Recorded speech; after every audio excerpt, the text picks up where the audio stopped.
I was standing in that courtroom when my own daughter looked me dead in the eye and told the judge I was crazy, that I was a danger to myself, that I couldn't be trusted with my own money, my own flesh and blood. The same little girl I used to carry on my shoulders, the one I taught to ride a bike. She was trying to take everything from me, and she didn't even blink. But here's what she didn't know. A good deed I made several years ago was about to vindicate me. If you love real stories about family, betrayal, and how God works in mysterious ways, hit that like button right now and drop a comment telling me where in the world you're watching from. These stories, they need to be heard. My name is Donald Ray Mitchell. I'm 68 years old, and back when all this started, I was living in a small one-bedroom apartment in Richmond, Virginia, barely making it on my government disability check. What I'm about to tell you, I've never told the full story to anyone until now. I was standing in that courtroom when my own daughter looked me dead in the eye and told the judge I was crazy, that I was a danger to myself, that I couldn't be trusted with my own money, my own flesh and blood. The same little girl I used to carry on my shoulders, the one I taught to ride a bike. She was trying to take everything from me, and she didn't even blink. But here's what she didn't know. The judge sitting up there in that black robe, I saved his life 30 years ago, and he was about to save mine. If you love real stories about family, betrayal, and how God works in mysterious ways, hit that like button right now and drop a comment telling me where in the world you're watching from. These stories, they need to be heard. My name is Donald Ray Mitchell. I'm 68 years old, and back when all this started, I was living in a small one-bedroom apartment in Richmond, Virginia, barely making it on my government disability check. What I'm about to tell you, I've never told the full story to anyone until now. Let me take you back to 2019. I wasn't always alone in that cramped apartment with the leaky faucet and the radiator that clanged all night. Once upon a time, I had a home, a real home, the kind that smelled like fresh coffee in the morning and had pictures on every wall, the kind where you could hear laughter echoing from the kitchen. My wife, Lorraine, she was the heart of everything. We'd been married 42 years when cancer took her.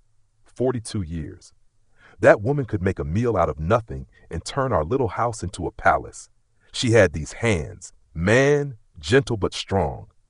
The kind of hands that could change a bandage, braid our daughter's hair, and hold mine when the nightmares from the war came knocking. Our daughter's name is Shanice Marie Mitchell. When she was born, Lorraine cried for 3 hours straight, just holding her. Said she was our miracle. We tried for years, you understand. Years of hoping and praying and disappointment. Then one day, God said yes. I remember Shanice at 6 years old, gap-toothed smile, running through the backyard chasing fireflies in a yellow dress. I remember her at 16, rolling her eyes at me when I told her no boy was good enough for my baby girl. I remember her at 23, graduating college, first one in our family to do it. Lorraine and I sat in those bleachers crying like somebody had won the lottery. But somewhere between that graduation and now, something changed. See, Shanice got herself a job in New York City. Big marketing firm. Good money, real good money. She moved into one of them fancy buildings with a doorman and everything. Started dating men who wore suits that cost more than my monthly check. Started talking different, walking different. Even her laugh changed. Got lighter, faker, like she was performing for people who didn't really know her. The calls got shorter, then they got rarer, then they just stopped. When Lorraine got sick in 2018, I called Shanice 12 times before she answered. 12 times. When she finally picked up, I could hear music and voices in the background. She was at some party, some networking event, she called it. Daddy, can this wait? I'm kind of in the middle of something. My wife was dying, and my daughter was networking. She came down for 3 days when Lorraine was in the hospital, 3 days and 6 months. She sat in that chair scrolling through her phone while her mama could barely breathe. Lorraine kept asking for her, kept saying, "Where's Shanice? Is she coming today?" And I'd have to make up excuses. Work is busy, baby. You know how it is. She'll be here soon. But she wasn't. The day Lorraine died, Shanice wasn't there. She'd gone back to New York 2 days earlier. Said she had an important presentation. Couldn't miss it. Career-making opportunity. I held my wife's hand when she took her last breath. Just me. The nurses. and the sound of that heart monitor going flat. I called Shanice right after. My hands were shaking so bad I could barely hold the phone. "She's gone, baby. Your mama's gone." You know what she said? After a long pause, she said, "I'll try to make it to the funeral, Daddy. I'll have to check my schedule." Try to make it to her own mother's funeral. She came, wore all black, the right dress, said the right things to the right people, cried at the right moments. But the second it was over, she was gone. Gave me a quick hug, said, "Call me if you need anything," and got in an Uber back to the airport. That was 4 years ago. 4 long years. After Lorraine passed, I had to sell the house. Couldn't afford it on disability alone. All those memories packed up in boxes and sold off. I moved into a 1-bedroom apartment on the south side of Richmond. Rough neighborhood, but the rent was cheap. $600 a month, utilities included. My disability check was $1,100. After rent, I had $500 for everything else. Food, medicine, bills. You do the math. I'd spent 30 years in the Army, seen things no man should see, done things I still pray about. Got injured in Desert Storm, back got messed up real bad, knees shot, hands shake when it gets cold. They gave me an honorable discharge and a check every month, told me I served my country with pride. Pride don't pay for blood pressure medication. But I made it work. I always made it work. That's what us soldiers do. We adapt. We survive. I had one person left in the world who still called me. My younger brother, Marcus Anthony Mitchell. He was 62, lived out in Atlanta with his wife Beverly and their 3 kids, 2 daughters and a son. Marcus had done well for himself. Real estate developer. Built up a nice company, made good money, drove a Mercedes, lived in one of them suburban neighborhoods with the manicured lawns and the community pool. But Marcus never forgot where he came from, never forgot his big brother. He called me every Sunday, every single Sunday without fail.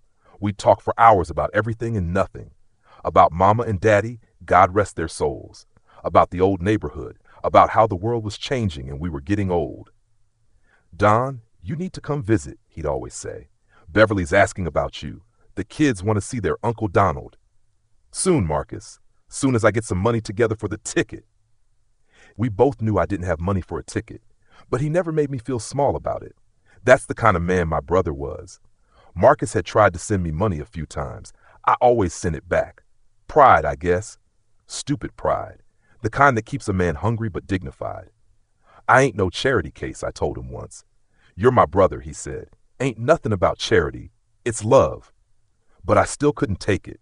Couldn't let myself. One Sunday in July 2023, Marcus called with big news. "Don, man, you sitting down?" "I'm always sitting down, Marcus. My knees don't work like they used to." He laughed. "Listen, Bev and I are taking the whole family on a vacation. We're going to the Bahamas for 2 weeks. The kids are excited, man. We're flying out next Friday." "That's good, Marcus. Y'all deserve it. Work hard, play hard." "I want you to come with us." I went quiet, felt that lump in my throat. "Marcus, don't start with that pride stuff. I already bought your ticket. It's done, non-refundable. So you either come with us or I wasted my money. And you know how Beverly gets when I waste money." I laughed. Actually laughed. First real laugh in months. "You're crazy, you know that? Crazy about my brother. Pack your bags, old man. We leave Friday at 3 p.m. I'll text you all the details." That whole week, I felt something I hadn't felt in years. Hope. Excitement. I went to the Goodwill and bought myself some swim trunks and a new shirt. Only cost me $8.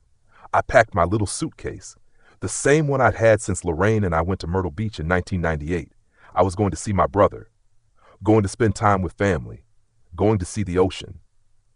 Thursday night, I could barely sleep. Kept checking my phone to make sure I had the right time. Flight was at 3 p.m. Friday. Marcus said he'd pick me up at noon so we could all ride to the airport together. Friday morning, I was up at 6 a.m., showered, shaved, put on my new shirt, sat on my couch with my suitcase by the door waiting. At 11:47 a.m., my phone rang. Unknown number. "Hello? Is this Donald Mitchell?" "Yes. Who's this?" "Mr. Mitchell, this is Officer Patricia Coleman with the Atlanta Police Department." My whole body went cold. "There's been an accident, sir. A plane crash, Flight 2047 to Nassau. It went down about 40 minutes after takeoff. Mr. Mitchell, I'm so sorry to inform you." The rest of her words sounded like they were underwater. Marcus was dead. Beverly was dead. Their kids, LaShawn, 23, Kiara, 19, Marcus Jr., 16, all dead. The plane had experienced mechanical failure, fell out of the sky into the Atlantic Ocean. No survivors. I dropped the phone. I don't remember much after that. I remember screaming. I remember my neighbor, Mrs. Chin, knocking on my door asking if I was okay. I remember sitting on my kitchen floor for hours, just staring at the wall. My baby brother was gone. His whole family, wiped out, just like that. And I was supposed to be on that plane. They say grief comes in waves. That's a lie. Grief is an ocean and you're drowning in it every single day. The funeral was closed casket. All 5 of them. The bodies were 2, I can't even say it. Let's just say the ocean don't give back what it takes gently. I sat in that church in Atlanta, surrounded by people I didn't know, listening to a preacher talk about God's mysterious plans. I wanted to stand up and scream. What kind of plan takes a whole family? What kind of God needs 3 kids? But I sat there, silent, numb. Shanice didn't come. She called me the day before the funeral. Daddy, I'm so sorry, but I can't get away from work right now. We're in the middle of this huge campaign launch, but I'm thinking of you. I hung up without saying anything. After the funeral, Marcus's lawyer, a short white man named Mr. Patterson, with nervous eyes and a briefcase that looked older than me, asked to speak with me privately. We sat in a Waffle House off I-85. He ordered coffee. I couldn't eat. Mr. Mitchell, I'm handling your brother's estate. Are you aware that you're listed as the primary beneficiary? I looked at him. What's that mean? It means Marcus left everything to you. The house, the business, the investments, all of it. I just stared. Your brother was a wealthy man, Mr. Mitchell. His estate is valued at approximately $7 million. The noise in that Waffle House seemed to disappear. 7 million. I couldn't even comprehend that number. There's no other family? Beverly's parents are deceased. She was an only child. Marcus's will explicitly names you as sole beneficiary. He updated it last year. Last year. That means Marcus was thinking about this. Thinking about what would happen if something happened to him. And he wanted to make sure I was taken care of. Even in death, my brother was looking out for me. It'll take a few months to process everything, Mr. Patterson said. Probate, liquidating assets, settling debts. But by early 2024, you should start receiving funds. I'll be in touch. I drove back to Richmond in a daze. $7 million. Me, a man who'd been counting pennies for groceries. A man who'd been rationing his medication to make it last. I didn't tell anyone, not a soul. I went back to my apartment, sat on my couch, and cried for 3 days straight. Cried for Marcus, for Beverly, for those kids who'd never get to grow old, for my Lorraine who wasn't here to help me make sense of this. Money can't buy your family back, can't fill that hole. But I'd be lying if I said a part of me didn't feel relief. For the first time in years, I could breathe. I could afford my medicine. I could fix my teeth, maybe even get a better place to live. Maybe God was trying to give me something after taking so much. September came, October, November. Mr. Patterson called every few weeks with updates. Paperwork was moving. Things were being processed. The courts were slow but steady. Then December rolled around. December 19th, 2023. I remember the date because it was Lorraine's birthday. She would have been 66. My phone rang at 8 p.m. Shanice? I almost didn't answer. We hadn't spoken since I hung up on her after Marcus's funeral, but something made me pick up. Hey, baby. Hi, Daddy. Her voice was different, softer, sweeter, like how she used to sound when she was little and wanted something. How you doing? I'm okay. Just been busy with work. You know how it is. Awkward silence. Daddy, I've been thinking a lot about you lately, about how we've drifted apart. I miss you. I didn't say anything. I want to do better, be better. I know I wasn't there when Mama passed, and I've been a terrible daughter. But I want to change that. I want us to be close again. She sounded sincere, almost. What brought this on? I asked. I don't know. Life, I guess. You get older and realize what's important. Family is important, Daddy, and you're all I have left. Now, family was important, not when her mama was dying, not when I was eating beans out of a can for dinner now. Now, Shanice, how did you hear about your Uncle Marcus's will? Silence. Long, heavy silence. What do you mean? You know what I mean. Daddy, Who told you about the money? I don't know what you're... Don't lie to me, girl. I raised you better than that. She sighed. A friend of mine knows someone who works at Patterson's firm. It came up in conversation, but that's not why I'm calling. Yes, it is. Daddy, that's not fair. Fair? You want to talk about fair? Where were you when I was living off disability checks? Where were you when I couldn't afford to visit your mama's grave because bus fare cost too much? Where were you when I needed family? I'm sorry. You're trying to get close to $7 million. That's not true. But her voice cracked, and I knew. We argued for 20 minutes. She cried, said I was being cruel, said she really did want to reconnect, said the money didn't matter to her. I told her I loved her, but I wasn't stupid. Told her when she was ready to love me because I'm her father and not because of what's in my bank account, she knew where to find me. I hung up, and I felt nothing. Christmas came and went. I spent it alone in my apartment, eating a turkey sandwich and watching old westerns on TV. Shani sent a text, "Merry Christmas, Daddy." I didn't respond. January 2024 hit Richmond with a bitter cold, the kind that got into your bones and stayed there. My radiator was working overtime, clanging like a prisoner on bars, but my little apartment stayed warm enough. On January 15th, Mr. Patterson called. "Mr. Mitchell, good news. Probate has closed. The estate is settled. We'll be transferring the funds to your account by the end of the week." All of it? After taxes, legal fees, and settling Marcus's outstanding debts, you're looking at approximately $5.8 million. I sat down on my couch, hand over my mouth. $5.8 million. "Mr. Mitchell? You still there?" Yeah, I'm here. I'd recommend meeting with a financial advisor. This is life-changing money, and you want to be smart about it. I can recommend some people if you'd like. That'd be good. Thank you, Mr. Patterson. Your brother was a good man. He'd want you to be happy. We hung up. I sat there for an hour, just staring at my hands. These old, shaky hands. These hands that had held weapons, held babies, held my dying wife. Now they were about to hold more money than I'd ever dreamed of. Friday, January 19th, I got the notification on my phone. My bank account had gone from $247 to $5,847,189. I checked it 3 times to make sure it was real. It was real. First thing I did? Went to the pharmacy and filled all my prescriptions without checking prices. Didn't have to choose between blood pressure medication and pain pills. Got it all. The pharmacist looked at me strange when I smiled. I probably looked crazy. Next, I went to the grocery store. Bought real food, fresh vegetables, good meat. Some of those fancy crackers Lorraine used to love. Filled my cart without looking at the total. When I got to the register, the girl rang me up. $187.43. I handed her my card without flinching. It felt like freedom. That weekend, I started looking at apartments. Better neighborhoods, places with working heat and no drug deals in the parking lot. Found a nice 2-bedroom in Henrico County. Clean, quiet, $1,200 a month. Signed the lease on Monday. I wasn't trying to be flashy. Didn't buy a Mercedes or a mansion. Just wanted to be comfortable. To live without that constant knot of worry in my stomach. But word travels fast when a poor man suddenly ain't poor no more.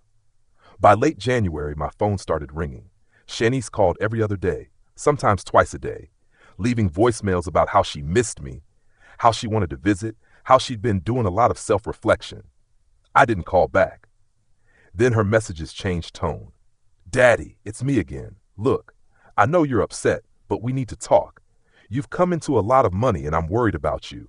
You're not experienced with this kind of wealth. I work in finance-adjacent fields. I can help you. Please call me back." Finance-adjacent.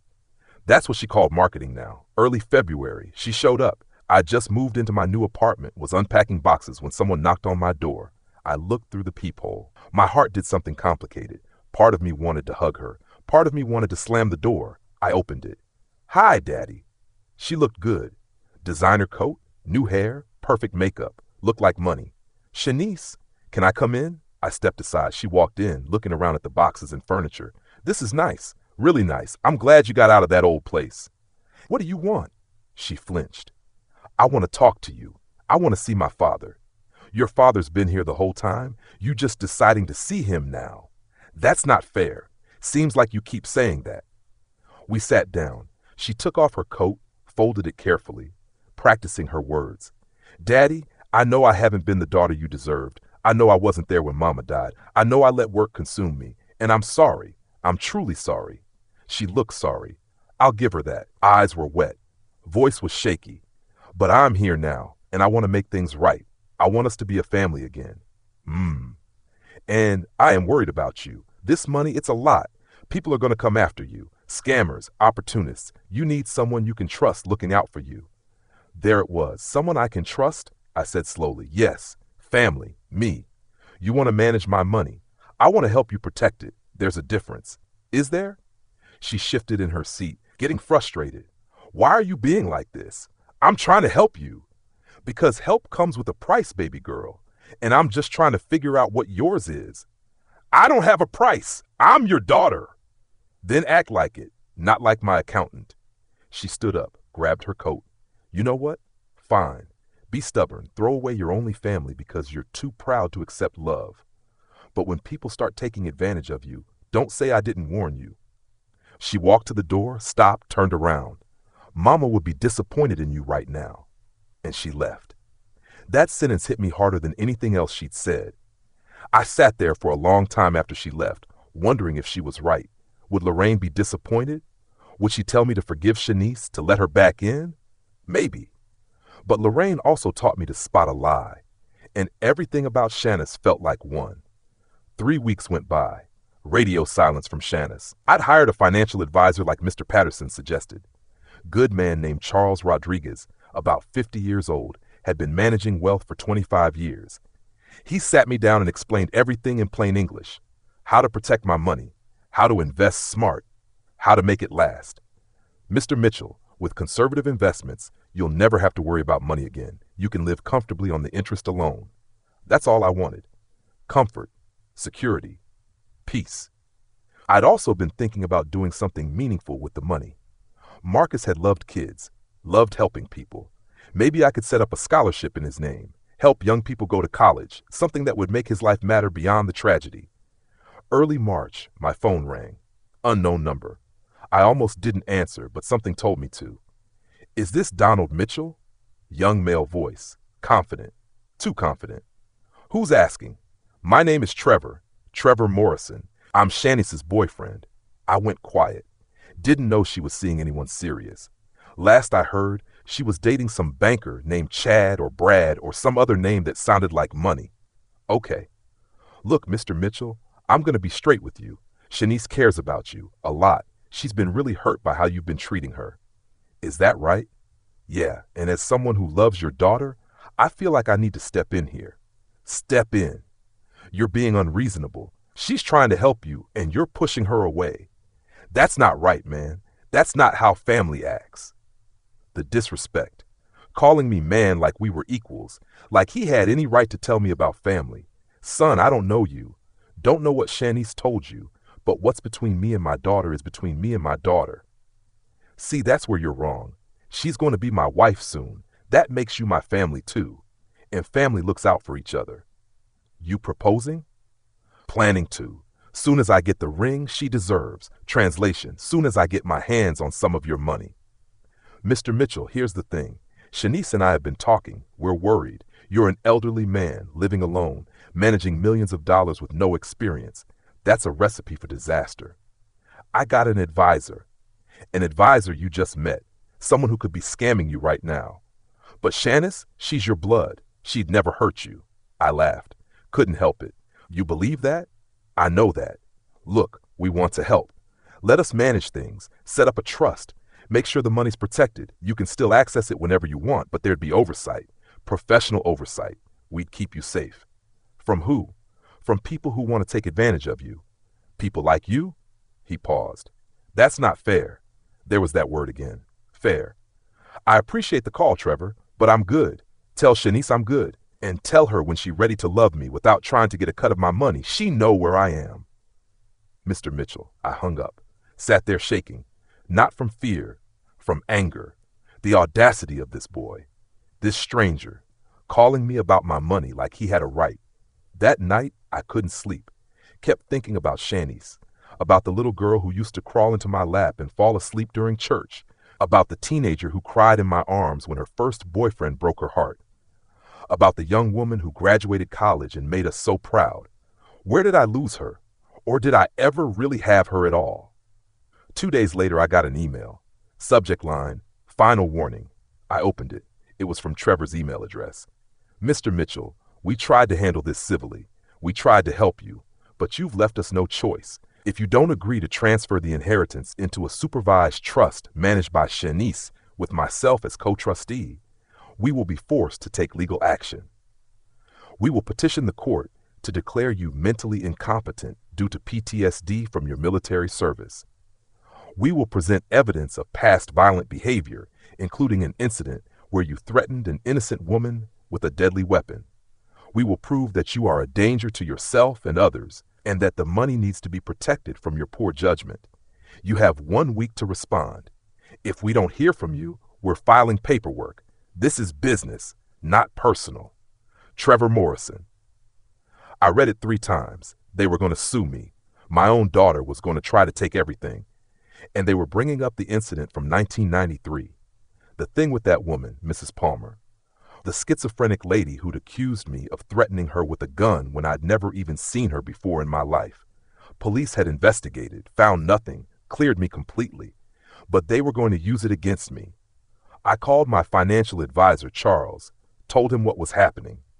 Mr. Mitchell, you need a lawyer, a good one. This is serious. They really can do this? Take my money? If they can convince a judge you're incompetent? Yes. It's rare, but it happens, especially if they can paint a picture of mental instability. I hired a lawyer that week, Patricia Chin, no relation to my old neighbor, young Asian woman, sharp as a knife, from one of the best firms in Richmond. Cost me $15,000 just for the retainer, but Charles said she was worth every penny. Mr. Mitchell, Patricia said in our first meeting, they're going to come at you hard. They'll try to make you look unstable, dangerous, unable to manage your affairs. We need to be ready. We need character witnesses, medical records proving you're of sound mind, documentation of your good judgment. I got PTSD. That's true. Having PTSD doesn't make you incompetent. We'll get your doctor to testify. We'll show that you're managing it well, that you're lucid, capable, independent. What about the gun thing? They're going to bring that up. We'll pull the police report, show it was unfounded, show you were cleared. They're grasping at straws. The week deadline came and went. I didn't respond to Trevor's email.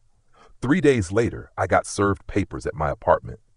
Shanice Marie Mitchell and Trevor Morrison versus Donald Ray Mitchell. Petition for guardianship and conservatorship. They were really doing it. My daughter was really trying to take everything from me. April 2024. Richmond was blooming.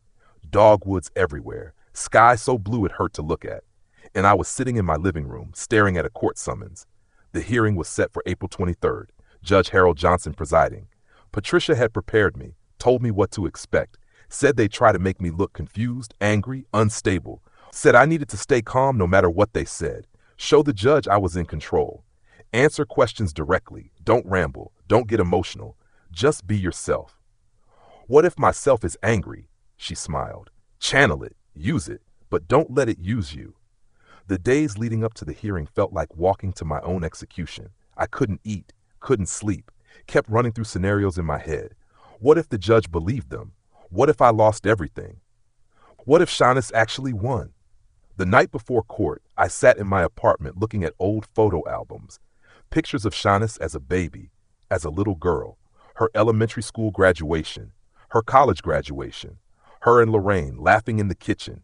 In every picture, she was smiling. She looked happy. She looked loved. When did I become the enemy? April 23rd came. I put on the one suit I owned, black, bought for Marcus's funeral. Patricia had told me to look respectable, put together, show the judge I could take care of myself. I got to the courthouse at 8:45 a.m. Hearing was at 9:30. Patricia met me outside. You ready? As I'll ever be. We walked through those courthouse doors together. Security check, metal detector, then up to the 3rd floor, courtroom C. And there she was, Shanice, sitting on a bench outside the courtroom with Trevor. She was wearing a conservative blue dress, hair pulled back, minimal makeup, trying to look like the concerned daughter. Trevor wore a gray suit, looking like he belonged in a boardroom somewhere making deals. Our eyes met. She looked away first. Patricia squeezed my arm. Don't engage. Let's go inside. The courtroom was smaller than I expected. Wood paneling, high ceiling, American flag in the corner. A handful of people scattered in the gallery. Other cases waiting their turn, I guess. We sat at the defendant's table. Patricia arranged her papers, left. I tried to keep my hands from shaking. At 9:30 sharp, the bailiff stood up. All rise. The Honorable Judge Harold Johnson presiding. Everyone stood, and then I saw him. The judge walked in, black robe flowing, and something in my chest seized up. I knew that face. Older, grayer, dignified. But I knew it. The eyes. Those same eyes that had looked at me 30 years ago, terrified and pleading in the middle of the night. The judge sat down, adjusted his glasses, and looked at the docket. Case number 2024, CV-1847. Shanice Marie Mitchell and Trevor Morrison, petitioners, versus Donald Ray Mitchell, respondent. Petition for guardianship and conservatorship. His voice was smooth, authoritative, the voice of someone who'd spent years commanding courtrooms. But it was him. I was sure of it. He looked up, scanning the room. His eyes passed over Patricia, over Shanice and her lawyer, and then landed on me. He paused, just for a second, a flicker of something in his eyes. Confusion? Recognition? Then he looked down at his papers. Counselors, are we ready to proceed? Shanice's lawyer stood up. Tall white man, expensive suit, slick back hair. Yes, Your Honor, James Bradford representing the petitioners. Patricia stood. Patricia Chin representing the respondent, Your Honor. Very well. Mr. Bradford, you may present your opening statement. And just like that, the fight for my life began. James Bradford didn't waste time. He stood up, buttoned his suit jacket, and looked straight at Judge Johnson like they were old friends about to have a conversation. Your Honor, this is a tragic case, a heartbreaking case. We have before us an elderly veteran, a man who has served his country with honor, a man who has suffered tremendous loss, the death of his wife, the death of his brother and his brother's entire family. These are wounds that don't heal easily. He paused for effect. I could see what he was doing, building sympathy before the knife came out. Donald Mitchell has lived a hard life. He's been diagnosed with post-traumatic stress disorder. He's on disability. He's been living alone, isolated, without proper family support. And then, suddenly, he comes into nearly $6 million. Bradford turned, gestured toward me. For a man in his condition, this isn't a blessing. It's a burden. It's a responsibility he's not equipped to handle. And the petitioners, his loving daughter Shanice and her fiancé Trevor, they're not here to take advantage. They're here to protect, to help, to ensure that Mr. Mitchell doesn't fall victim to scammers or make decisions that could leave him penniless and alone in his final years. Final years, like I was dying. Your Honor, we will present evidence today that Mr. Mitchell has a history of erratic behavior, of poor judgment, of violent tendencies that make him a danger to himself and potentially to others.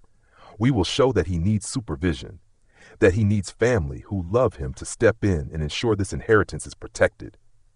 He sat down, confident, satisfied. Judge Johnson looked at Patricia. Miss Chin?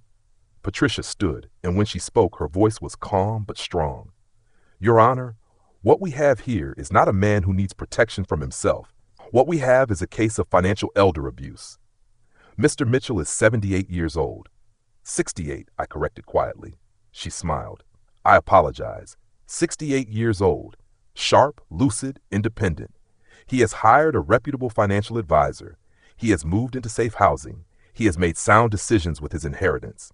The only danger Mr. Mitchell faces is from the very people claiming to protect him. His daughter, who abandoned him during his wife's illness and death, who had no contact with him for years, suddenly reappeared the moment money entered the picture. This isn't about protection, Your Honor. This is about greed. Bradford jumped up. Objection! That's inflammatory and unsupported. Judge Johnson raised a hand. Overruled. This is opening statements, Mr. Bradford. You'll both get your chance. Miss Chin, continue. Thank you, Your Honor. We will show today that Mr. Mitchell is fully capable of managing his affairs, that the so-called evidence of violent behavior is fabricated or grossly misrepresented, and that this petition should be dismissed. She sat down. Judge Johnson looked at both sides. Very well, Mr. Bradford, call your first witness. The petitioner calls Shanice Mitchell to the stand. My daughter stood up, smoothed her dress, walked to the witness stand with her head down, like she was walking to her mama's grave. The bailiff swore her in. "Do you swear to tell the truth, the whole truth, and nothing but the truth?" "I do." She sat down, didn't look at me. Bradford approached her like a pastor approaches a grieving widow, gentle, concerned. "Miss Mitchell, can you tell the court about your relationship with your father?" Shanice took a breath. Her voice was soft. "My father and we were close when I was younger, very close. He was my hero. But after I moved to New York for work, things changed. He became distant, angry. He'd call me, but when I'd answer, he'd just snap at me, make me feel guilty for having a career. That was a lie, a bald-faced lie. But she said it so sweetly. And when your mother passed away," her eyes filled with tears, real tears, "I wanted to be there. I tried. But my father, he pushed me away, told me I wasn't needed. When I did come to the funeral, he barely spoke to me. It was like he blamed me for something I couldn't control." I gripped the edge of the table. Patricia put her hand over mine. "Steady, stay steady." "Miss Mitchell, when did you learn about your father's inheritance?" "Through a friend." I was shocked, not about the money, but about the fact that Daddy hadn't told me. I called him right away because I was worried. This is a man who's never had wealth, who doesn't understand investments or taxes or how people prey on the elderly. I wanted to help. "And how did he respond?" "He accused me of being after his money. Said horrible things I don't even want to repeat. He told me I was dead to him." Another lie. "I never said that. Never." "Miss Mitchell, in your professional opinion, you work in finance, correct?" "Marketing, but I work closely with financial teams." "In your experience, is your father equipped to handle a $6 million estate?" "No." She shook her head. "He's not. He's smart in his own way, but this is beyond him. He's already moved into an apartment that's too expensive. He's hired an advisor he knows nothing about. He could lose everything within a year." Bradford nodded. "Tell the court about your father's history with violence." Shanice hesitated. This was the moment. The gun story. "When I was 13, there was an incident. A woman in our neighborhood, Mrs. Palmer, she accused my father of threatening her with a gun. Pointed it right at her face, she said. The police investigated, but nothing came of it. But I remember how scared everyone was, how my mother made excuses for him." "Did you ever feel unsafe around your father?" She paused, looked down. "Sometimes, yes. When he'd get angry, there was this look in his eyes, like he wasn't fully there, like the soldier part of him took over. I felt my chest tighten. She was describing me like I was some kind of monster. Her own father. Nothing added, nothing changed." "And his PTSD? It's bad. He has nightmares, flashbacks. He's told me stories about things he did in the war, things that still haunt him. I love my father, but I don't think he's mentally stable enough for this responsibility." Bradford thanked her and sat down. Patricia stood up for cross-examination. She moved like a shark that smelled blood. "Miss Mitchell, you testified that you and your father were close when you were younger. How often did you call him after moving to New York?" Shanice shifted. "I called when I could. I was busy with work." "How often? Once a week? Once a month?" "Maybe, once every few weeks. And when your mother was diagnosed with cancer, how many times did you visit her during her 6-month silence?" "Miss Mitchell, please answer the question." "3 times. 3 times in 6 months. And how long were each visit?" "A few days each." "So in the 6 months your mother was dying, you spent approximately 9 days with her. Is that correct?" "I had responsibilities. I couldn't just—" "Yes or no, Miss Mitchell?" "Yes." "And were you present when your mother passed away?" Shanice's eyes watered. "No." "Where were you?" "In New York, at work." "Did your father ask you to come?" "Yes." "And did you?" "I couldn't get away." Patricia let that sit in the air. "Miss Mitchell, you testified that your father pushed you away at the funeral. But isn't it true that you left immediately after the service? That you didn't stay to help him pack up your mother's belongings or to support him?" "I had to get back to work. Yes, we've established that." Patricia looked at her notes. "After your mother's funeral, how many times did you contact your father over the next 4 years?" "I don't remember exactly." "Approximately?" "Maybe a handful of times." "A handful? Less than 10 times in 4 years?" "I guess." "But then in December 2023, suddenly you started calling him multiple times per week. What changed, Miss Mitchell?" Shanice looked at her lawyer. Bradford started to stand up, then thought better of it. I realized I needed to do better. Or you realized he was inheriting millions of dollars. Objection. Bradford was on his feet. Argumentative. Sustained, Judge Johnson said. Move on, Miss Chen. Patricia smiled. Let's talk about this incident with Mrs. Palmer. You were 13 when this allegedly happened? Yes. Did you witness it? No. Did your father ever tell you it happened? No. So your entire testimony about this incident is based on neighborhood rumors from when you were a child? It was investigated by the police. And what was the outcome of that investigation? Shanice went quiet. I don't know. You don't know? But you just testified under oath that your father threatened a woman with a gun. That's a serious accusation, and you don't know the outcome? I just know it happened. Or you know what your lawyer told you to say to make your father look dangerous. Objection. Withdrawn. Patricia looked at her one more time. Miss Mitchell, is Trevor Morrison your fiancé? Yes. How long have you been together? About 6 months. 6 months. And you're already planning to marry him? When you know, you know. Indeed, Miss Mitchell, if this conservatorship is granted and you're put in charge of your father's estate, would Trevor have access to those funds? We'd be married, so technically, yes or no? Would he have access? Yes. Thank you. No further questions. Shani stepped down. She looked shaken. Good. Bradford called Trevor to the stand next. Trevor Morrison swaggered up there like he owned the place. Tall, handsome, confident. The kind of man who'd never been told no in his life. After he was sworn in, Bradford started with the softball questions. How he met Shanice, how much he cared about her, how worried he was about Mr. Mitchell's well-being. Then Bradford asked, Mr. Morrison, have you personally witnessed any concerning behavior from Mr. Mitchell? Yes, sir. When I called him to express concern, he became verbally aggressive, started yelling, making threats, hung up on me. It was clear he wasn't thinking rationally. Threats? I never made a single threat. In your professional opinion, you work in finance, correct? Investment banking, yes, sir. Is Mr. Mitchell capable of managing this estate? Absolutely not. He's invested in risky ventures already, moved into housing beyond his means. Without oversight, he'll be broke within 18 months. Where was he getting this? I hadn't invested in anything risky. Charles had me in conservative bonds and index funds. Patricia cross-examined him like she was carving a turkey. Mr. Morrison, you said you work in investment banking. Which firm? Trevor hesitated. Just a second. I'm between positions currently. So you're unemployed? I'm consulting. Consulting for whom? Various clients. Can you name one? Silence. Mr. Morrison, how much debt do you currently carry? Objection. Bradford jumped up. Relevance. Your Honor, the witness has positioned himself as a financial expert concerned about Mr. Mitchell's spending. I think his own financial situation is highly relevant. Judge Johnson nodded. I'll allow it. Answer the question, Mr. Morrison. Trevor's jaw tightened. Approximately $60,000. $60,000 in debt. Credit cards? Student loans? Credit cards mostly. And you're living with Miss Mitchell? We live together, yes. Who pays the rent? We both contribute. What percentage do you contribute? That's private. Mr. Morrison, you're under oath. He exhaled. She covers most of it. I'm between jobs, like I said. So let me make sure I understand.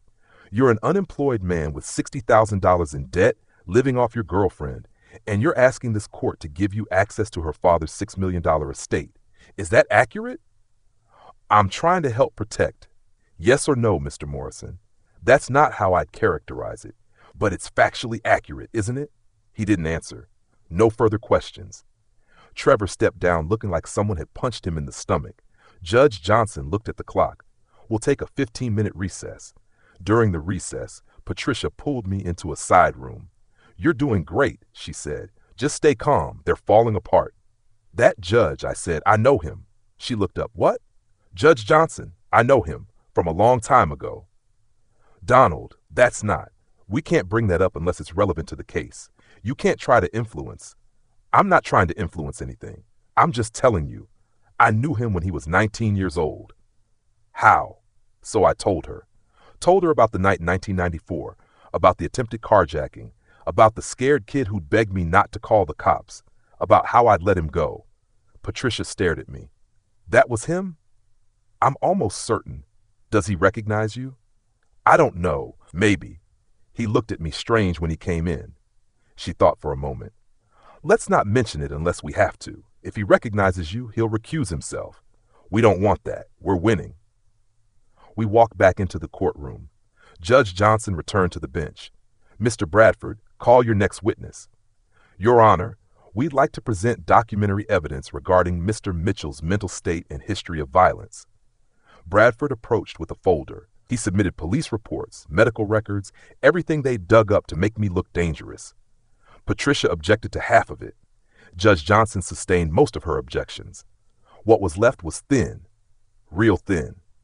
The Mrs. Palmer incident report from 1993.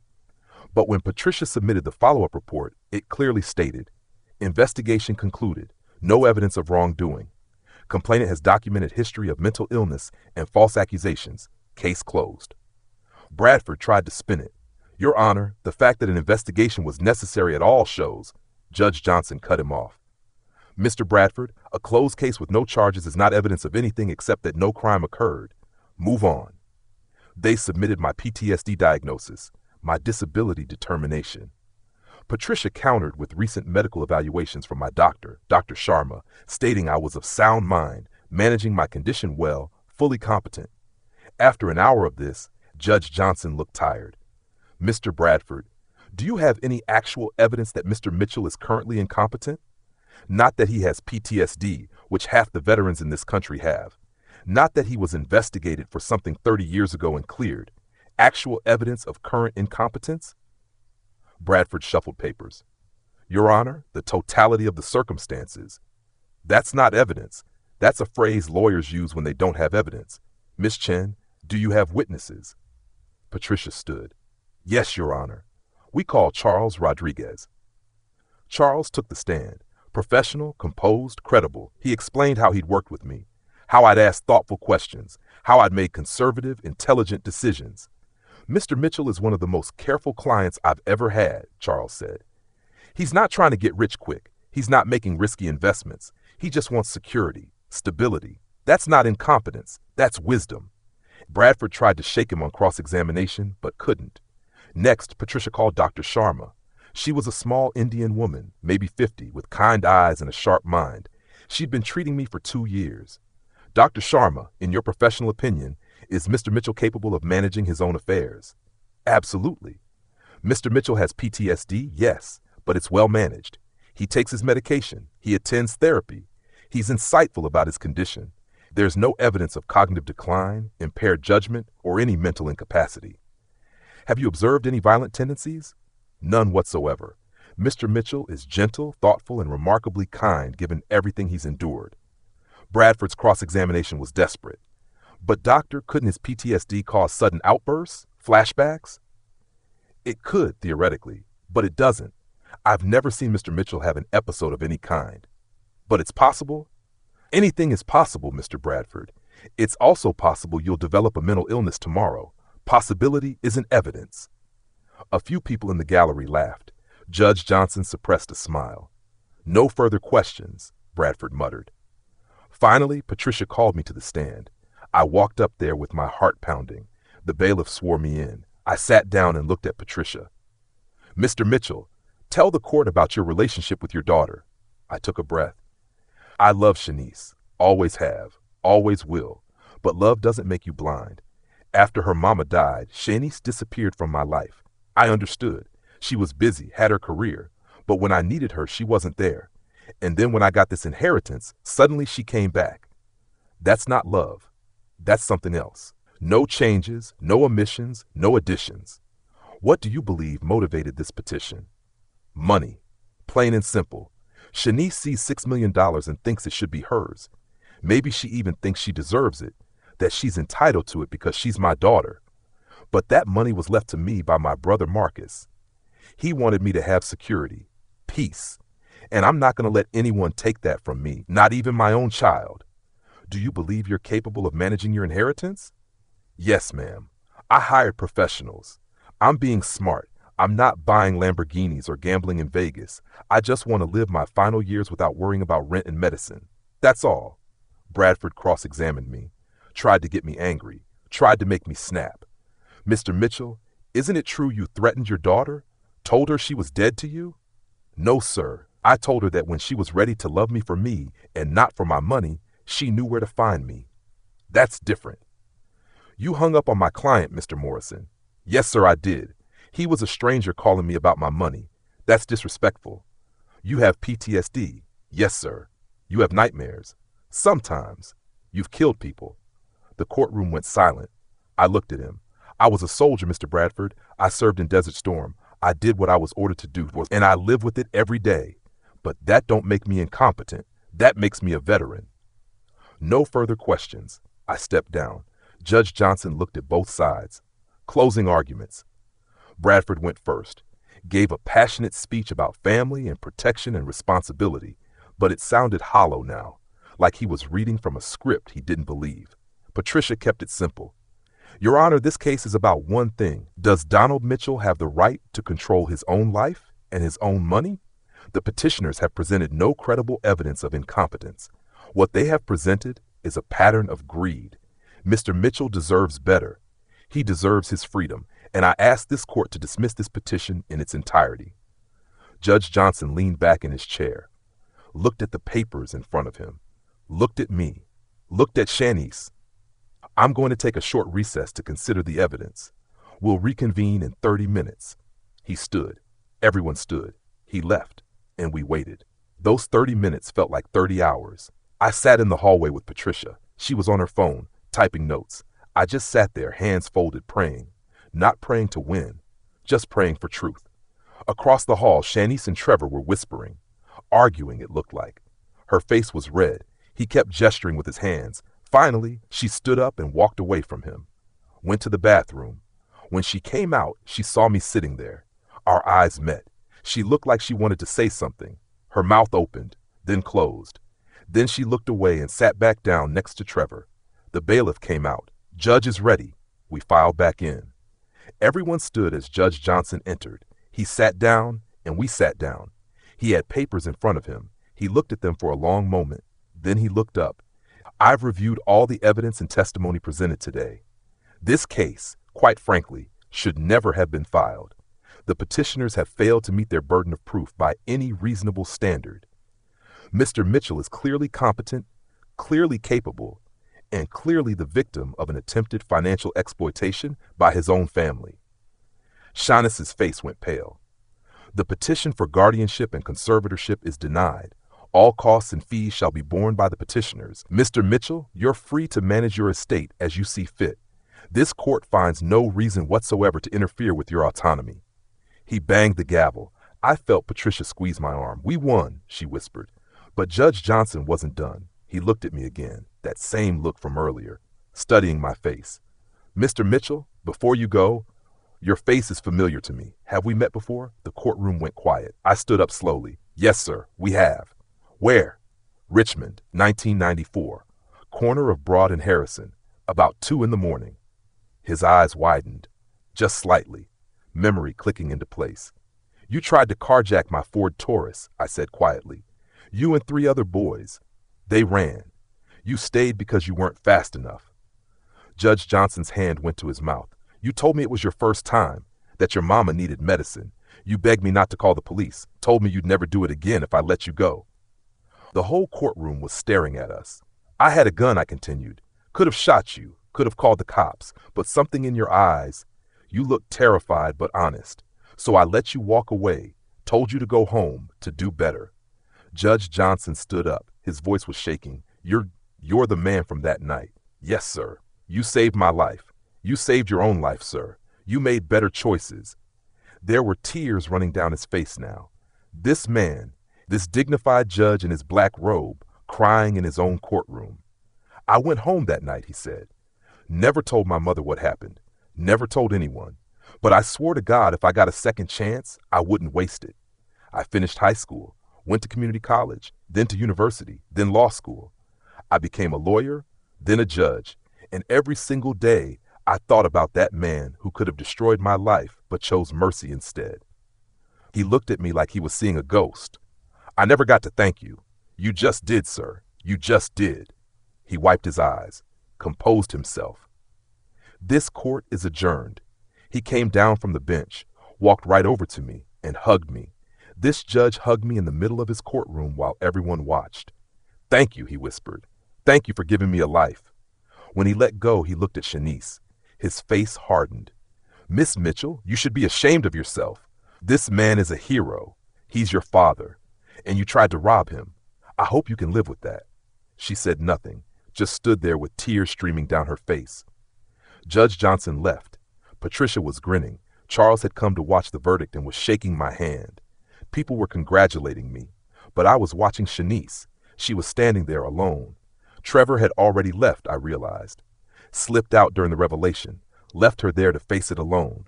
She looked broken. And despite everything, despite all she'd done, part of me wanted to go to her. Part of me wanted to be her daddy again, but I didn't. Not yet, because some things, they need time. I drove home that day in a daze, kept replaying the moment Judge Johnson recognized me, kept seeing his face, the tears, the gratitude. 30 years ago, I'd let a kid go, and today that kid had saved me. God works in ways we can't begin to understand. That night, I sat in my apartment looking out the window at Richmond's skyline, thought about Marcus, about Lorraine, about all the people I'd lost and all the years I'd spent just trying to survive. And I realized something. I'd survived, but I hadn't lived. Not really. Not since Lorraine died. I'd been in survival mode so long, I'd forgotten what it felt like to have purpose, to have joy, to have a reason to wake up beyond just getting through another day. 3 days after the trial, someone knocked on my door. I looked through the peephole. Shanice? I opened the door but didn't invite her in. Just stood there looking at her. She'd been crying. Eyes were puffy. Hair wasn't perfect like usual. She looked small, young, like the little girl I remembered. "Daddy, Her voice cracked. "I'm so sorry." I didn't say anything. I know sorry doesn't fix it. I know I hurt you. I know I betrayed you, but I need you to know I hate who I became. I hate what I did. "Where's Trevor?" She laughed bitterly. "Gone. Left me the night of the trial. Said I was too much drama. Said he didn't sign up for this. Turns out he only cared about the money too. I'm just as stupid as you think I am." "I don't think you're stupid, Shanice. I think you're lost." Fresh tears. "I am lost, Daddy. I've been lost since Mama died. Maybe even before that. I got caught up in trying to be someone I thought I should be, and I forgot who I really was. And then the money? It made me ugly. It made me into someone Mama would hate." She sobbed. "I miss her so much, and I miss you. I miss being your little girl." I felt my own eyes getting wet. "You hurt me, baby. You hurt me bad. I know. You tried to take everything from me. I know. You lied about me in court, called me dangerous, called me incompetent. I know, Daddy, I know. And if you never forgive me, I'll understand. But I needed to tell you I'm sorry. I needed you to know that you were right about everything, and I was wrong." We stood there in silence, me in my doorway, her in the hallway, a million miles between us that used to be nothing. "I can't just forgive you," I said quietly. "Not yet. It's too fresh, too raw. I understand. But maybe in time, if you can show me you mean it, show me you want your daddy back, not my money." She nodded. "I'll show you, however long it takes." "Okay." She started to leave, then turned back. "Daddy, that story about you and the judge, that was beautiful. That was the father I remember, the man who showed mercy when he didn't have to. I'm sorry I forgot that man was still in there." After she left, I sat down and cried. Cried for everything we'd lost, for everything we'd broken, for the possibility that maybe, just maybe, we could find our way back to each other, but not today. Today the wound was still too deep. The next week, I met with Charles Rodriguez at his office. "Charles, I want to do something meaningful with this money." "Okay, what are you thinking?" "My brother Marcus, he loved kids, loved helping people. I want to set up a scholarship fund in his name for kids from rough neighborhoods, kids who need a chance, like Judge Johnson needed a chance." Charles smiled. "That's beautiful, Donald. How much do you want to allocate?" $2 million. I want it to be big. I want it to actually change lives." "We can do that. I'll connect you with the right people to set it up properly." Over the next few months, we established the Marcus Anthony Mitchell Memorial Scholarship Fund. It would provide full-ride scholarships to college for students from low-income backgrounds. 20 students per year.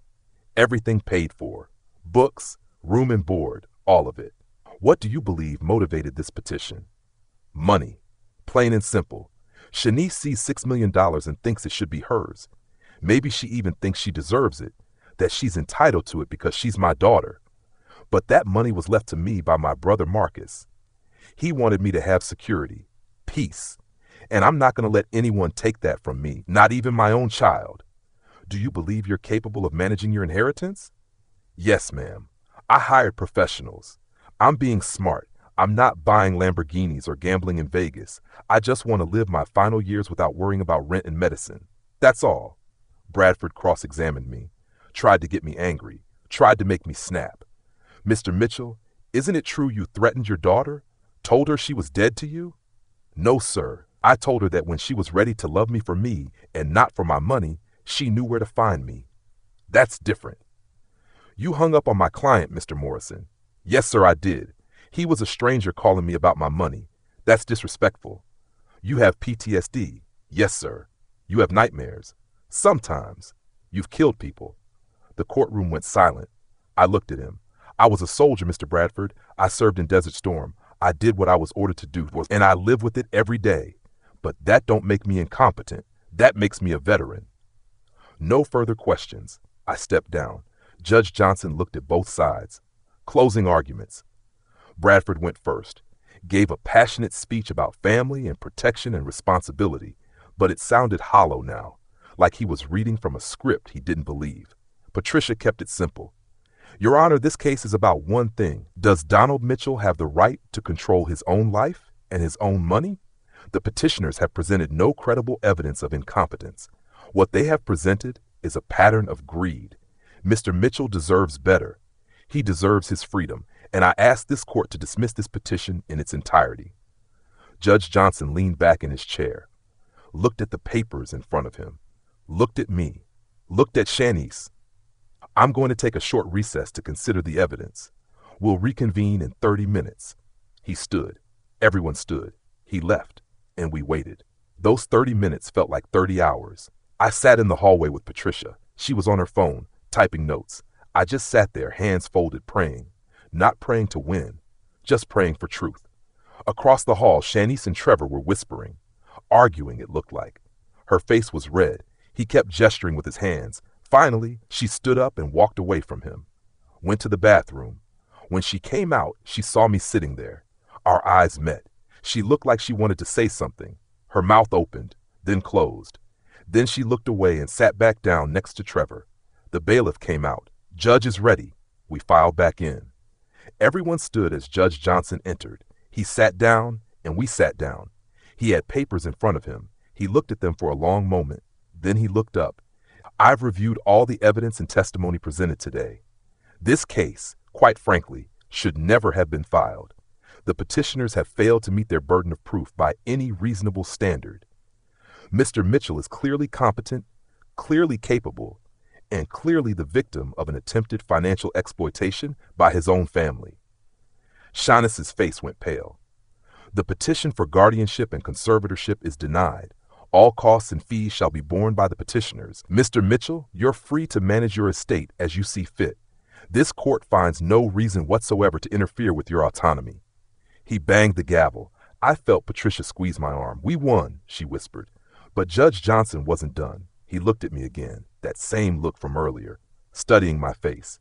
Mr. Mitchell, before you go, your face is familiar to me. Have we met before? The courtroom went quiet. I stood up slowly. Yes, sir, we have. Where? Richmond, 1994. Corner of Broad and Harrison, about 2 a.m. His eyes widened, just slightly, memory clicking into place. You tried to carjack my Ford Taurus, I said quietly. You and 3 other boys. They ran. You stayed because you weren't fast enough. Judge Johnson's hand went to his mouth. You told me it was your first time, that your mama needed medicine. You begged me not to call the police, told me you'd never do it again if I let you go. The whole courtroom was staring at us. I had a gun, I continued. Could have shot you, could have called the cops, but something in your eyes. You looked terrified but honest. So I let you walk away, told you to go home, to do better. Judge Johnson stood up. His voice was shaking. You're the man from that night. Yes, sir. You saved my life. You saved your own life, sir. You made better choices. There were tears running down his face now. This man, this dignified judge in his black robe, crying in his own courtroom. I went home that night, he said. Never told my mother what happened. Never told anyone. But I swore to God if I got a second chance, I wouldn't waste it. I finished high school, went to community college, then to university, then law school. I became a lawyer, then a judge, and every single day I thought about that man who could have destroyed my life but chose mercy instead. He looked at me like he was seeing a ghost. I never got to thank you. You just did, sir. You just did. He wiped his eyes, composed himself. This court is adjourned. He came down from the bench, walked right over to me, and hugged me. This judge hugged me in the middle of his courtroom while everyone watched. Thank you, he whispered. Thank you for giving me a life. When he let go, he looked at Shanice. His face hardened. Miss Mitchell, you should be ashamed of yourself. This man is a hero. He's your father. And you tried to rob him. I hope you can live with that. She said nothing, just stood there with tears streaming down her face. Judge Johnson left. Patricia was grinning. Charles had come to watch the verdict and was shaking my hand. People were congratulating me, but I was watching Shanice. She was standing there alone. Trevor had already left, I realized. Slipped out during the revelation, left her there to face it alone. She looked broken. And despite everything, despite all she'd done, part of me wanted to go to her. Part of me wanted to be her daddy again, but I didn't. Not yet, because some things, they need time. I drove home that day in a daze, kept replaying the moment Judge Johnson recognized me, kept seeing his face, the tears, the gratitude. 30 years ago, I'd let a kid go, and today that kid had saved me. God works in ways we can't begin to understand. That night, I sat in my apartment looking out the window at Richmond's skyline, thought about Marcus, about Lorraine, about all the people I'd lost and all the years I'd spent just trying to survive. And I realized something. I'd survived, but I hadn't lived. Not really. Not since Lorraine died. I'd been in survival mode so long, I'd forgotten what it felt like to have purpose, to have joy, to have a reason to wake up beyond just getting through another day. 3 days after the trial, someone knocked on my door. I looked through the peephole. Shanice? I opened the door but didn't invite her in. Just stood there looking at her. She'd been crying. Eyes were puffy. Hair wasn't perfect like usual. She looked small, young, like the little girl I remembered. Daddy, her voice cracked. I'm so sorry. I didn't say anything. I know sorry doesn't fix it. I know I hurt you. I know I betrayed you, but I need you to know I hate who I became. I hate what I did. Where's Trevor? She laughed bitterly. Gone. Left me the night of the trial. Said I was too much drama. Said he didn't sign up for this. Turns out he only cared about the money too. I'm just as stupid as you think I am. I don't think you're stupid, Shanice. I think you're lost. Fresh tears. I am lost, Daddy. I've been lost since Mama died. Maybe even before that. I got caught up in trying to be someone I thought I should be, and I forgot who I really was. And then the money? It made me ugly. It made me into someone Mama would hate. She sobbed. I miss her so much, and I miss you. I miss being your little girl. I felt my own eyes getting wet. You hurt me, baby. You hurt me bad. I know. You tried to take everything from me. I know. You lied about me in court, called me dangerous, called me incompetent. I know, Daddy, I know. And if you never forgive me, I'll understand. But I needed to tell you I'm sorry. I needed you to know that you were right about everything, and I was wrong. We stood there in silence, me in my doorway, her in the hallway, a million miles between us that used to be nothing. I can't just forgive you, I said quietly. Not yet. It's too fresh, too raw. I understand. But maybe in time, if you can show me you mean it, show me you want your daddy back, not my money. She nodded. I'll show you, however long it takes. Okay. She started to leave, then turned back. Daddy, that story about you and the judge, that was beautiful. That was the father I remember, the man who showed mercy when he didn't have to. I'm sorry I forgot that man was still in there. After she left, I sat down and cried. Cried for everything we'd lost, for everything we'd broken, for the possibility that maybe, just maybe, we could find our way back to each other, but not today. Today the wound was still too deep. The next week, I met with Charles Rodriguez at his office. Charles, I want to do something meaningful with this money. Okay, what are you thinking? My brother Marcus, he loved kids, loved helping people. I want to set up a scholarship fund in his name for kids from rough neighborhoods, kids who need a chance, like Judge Johnson needed a chance. Charles smiled. That's beautiful, Donald. How much do you want to allocate? 2 million. I want it to be big. I want it to actually change lives. We can do that. I'll connect you with the right people to set it up properly. Over the next few months, we established the Marcus Anthony Mitchell Memorial Scholarship Fund. It would provide full-ride scholarships to college for students from low-income backgrounds. 20 students per year. Everything paid for. Books, room and board, all of it. The first year, we got over 3,000 applications. Reading them broke my heart and put it back together at the same time. Kids from homes like Judge Johnson came from. Kids who just needed someone to believe in them. We picked our first 20 scholars in September 2024. Had a ceremony. I met each of them, shook their hands, told them about Marcus, told them they were my brother's legacy. One girl, 17 years old, name was Keisha. She hugged me and said, "My grandma always said angels don't always have wings. Sometimes they just have kind hearts. You're an angel, Mr. Mitchell." That night I went home and felt something I hadn't felt in years. Peace. Real peace. I wasn't just surviving anymore. I was living. December 2024. 1 year since Shanice first called me about the money. 1 year since everything changed. I was sitting in my apartment, now furnished nicely, but not extravagantly. I had pictures on the walls.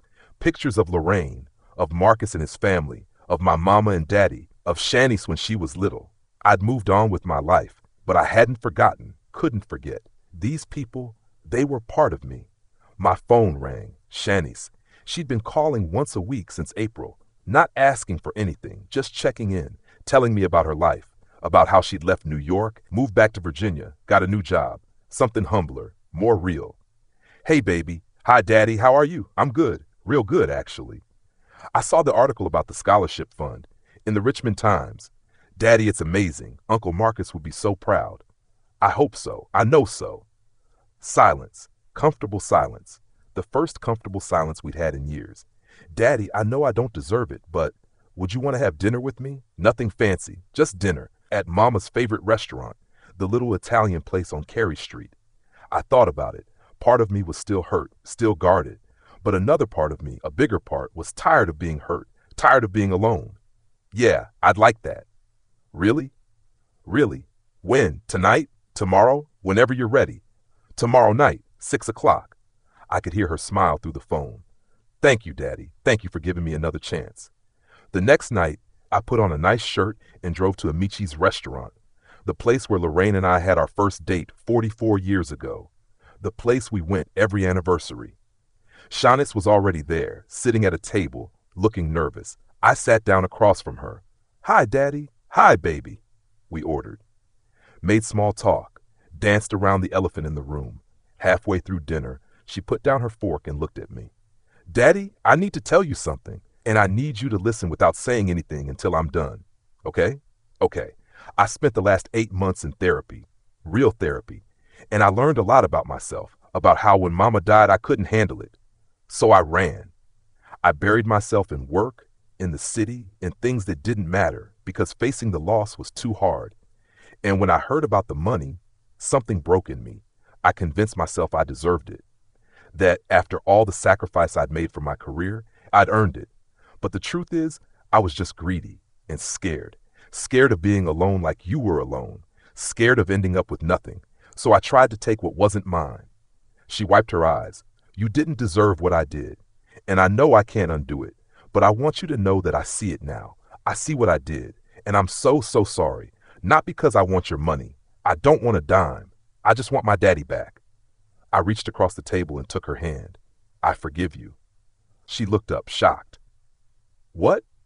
"I forgive you, Shanice. I've been thinking about it for months, and I realized something.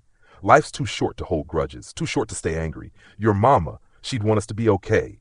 Marcus would want us to be okay. And more than anything, I want us to be okay." She was crying now. Really crying. "I don't deserve your forgiveness." None of us deserve forgiveness, baby. That's why it's called grace. That's why it matters. We held hands across that table, and we both cried. Cried for everything we'd lost and everything we'd found. Cried for Lorraine and Marcus. Cried for the years we'd wasted. And then we dried our eyes and we ate dinner. And we talked, really talked, about her life, about mine, about the future. I want to be involved in the scholarship fund, she said, not managing money or anything like that. But maybe I could mentor some of the students, help them with career stuff, if you'll let me. I'd like that. Really? Really, Marcus would have liked that too. After dinner, we walked to our cars. Before she got in, she hugged me, held on tight like she did when she was little and didn't want me to go to work. I love you, Daddy. I love you too, baby girl. She drove away, and I stood there in that parking lot under the December stars. And for the first time in years, I felt whole. Not because I had money, not because I'd won in court, but because I'd chosen love over anger, forgiveness over bitterness, hope over despair. The next morning, I got a letter in the mail from Judge Harold Johnson. I opened it with shaking hands.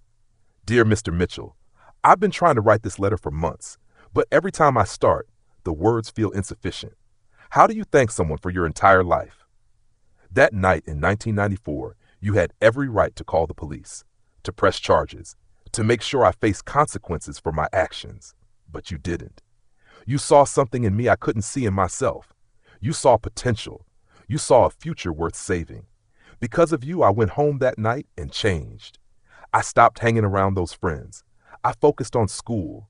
I worked harder than I'd ever worked at anything, and every time I wanted to quit, every time things got hard, I thought about the man with the gun who chose mercy. Now I'm a judge. I get to show mercy to others. I get to give second chances. I get to be the kind of person you were to me. When you walked into my courtroom, I knew your face but couldn't place it. But when you told that story, everything came rushing back. The fear, the shame, the overwhelming gratitude when you let me go. Mr. Mitchell, you saved my life twice. Once in 1994 and again in 2024. And I will spend the rest of my life trying to deserve what you gave me. With eternal gratitude, Judge Harold Johnson, I folded that letter and put it in my pocket, kept it there for days, read it whenever I felt low, whenever I wondered if any of this mattered, because it did matter. All of it mattered. One life, one moment of mercy. And it rippled out into the world in ways I couldn't have imagined. Marcus's scholarship would help hundreds of kids over the years. Judge Johnson would help thousands through his courtroom. Shanice and I were rebuilding something broken. And me? I was finally at peace. Not because my life was perfect, not because everything had worked out exactly how I planned, but because I'd learned something important. Peace don't come from having everything. It comes from being grateful for what you have, from choosing love over hate, from giving people grace even when they don't deserve it. That's what Lorraine would have wanted. That's what Marcus would have wanted. And now, looking back on 68 years of life, the good, the bad, the beautiful, the broken, I can honestly say I wouldn't change much, because every scar taught me something. Every loss made me stronger. Every moment of pain led me to this moment of peace. And that's worth more than $6 million. That's worth more than anything. Epilogue. It's been a year now since that dinner with Shanice. We have lunch every Sunday. She volunteers with the scholarship program. She's dating a teacher named Michael, who treats her right. No fancy suits, no get-rich-quick schemes, just a good man. I see Judge Johnson sometimes. We have coffee every few months, talk about life, about God, about second chances. The scholarship fund is thriving. We've helped 80 students so far. Some of them write to me, tell me about their dreams, about how they're the first in their families to go to college, about how they're going to change the world. And I believe them, because I've seen what happens when someone gets a chance, when someone shows them mercy. That's my legacy now. Not the money, not the courtroom victory, not even the reconciliation with Shanice, though that's beautiful too. My legacy is the kids whose lives will be different because Marcus loved people, because I was given a chance to do something meaningful, because 30 years ago I chose mercy over revenge. If you've made it this far in my story, thank you. Thank you for listening. Thank you for caring. And if you're going through something hard right now, if someone's betrayed you or hurt you or made you question everything, I want you to know something. It gets better, not get better. If you choose love, if you choose forgiveness, if you choose to be the person who shows mercy even when it's hard, that's how we change the world, One choice at a time, one life at a time. That's how I found peace. And I pray you find it too. Comment below where you're watching from. Hit that subscribe button if this story meant something to you. And remember, your story isn't over yet. No matter how dark it gets, the sun always comes back up. God bless you, and thank you for spending this time with an old man and his memories.